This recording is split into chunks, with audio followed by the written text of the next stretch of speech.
Praise the lord. June 5వ తేదీ 2024. ఈరోజు దేవుడు బలపరచు వాక్యము, యెహోవా నీకు ఆధారమగును, నీ కాలు చిక్కబడకుండునట్లు ఆయన నిన్ను కాపాడును.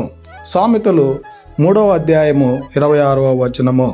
ప్రియమైనటువంటి దేవుని బిడ్డలారా, ఈ ఉదయకాల సమయంలో దేవుడు మనల్ని బలపరచడానికి చెప్తున్నటువంటి మాట, మన కాలు ఏ సమస్యల గుండా ఇరుక్కొని ఉందో, ఏ కష్టంలో ఇరుక్కొని ఉందో, ఏ బాధలో ఇరుక్కొని ఉందో, ఏ వేదనలో ఇరుక్కొని ఉందో, ఏ అనారోగ్య సమస్యల్లో మన కాలు ఇరుక్కొని ఉందో, ఆ యొక్క కాలుని విడిపించడానికి ఆ దేవాది దేవుడు సిద్ధంగా ఉన్నాడు. ఆ సమస్య నుంచి నిన్ను విడిపించడానికి, ఆ సమస్య నుండి బయటికి తీసుకొని రావడానికి, ఆయన నిన్ను కాపాడడానికి ఆ దేవాది దేవుడు సిద్ధంగా ఉన్నాడు.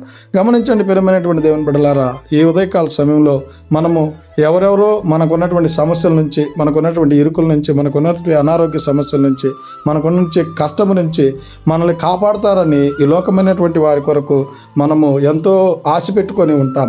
అయితే ఈ లోకంలో ఉండేటువంటి వారు నిన్ను కాపాడకపోవచ్చేమో, కానీ ఒకసారి ఆ దేవాది దేవుని నువ్వు ఆశ్రయించినట్లయితే ఆయన నిన్ను తప్పకుండా ఆ యొక్క సమస్య నుంచి, ఆ యొక్క ఇరుకు నుంచి నిన్ను కాపాడేటువంటి వాడిగా ఉన్నాడు. ఇకనైనా ఈ లోకమైనటువంటి వారి మీద ఆధారపడి జీవించకుండా ఆ దేవాది దేవుని మీద ఆధారపడి ఆయన యందు నిరీక్షణ కలిగి జీవించేటువంటి వారంగా ఉండాలని కోరుకుంటూ ఈ దిన వాక్యం ద్వారా దేవుడు మనల్ని బలపరచును గాక. ఆమెన్. God bless you. ఎటువంటి ప్రార్థన అవసరతలు ఉన్నా కింద నెంబర్ని సంప్రదించగలరు.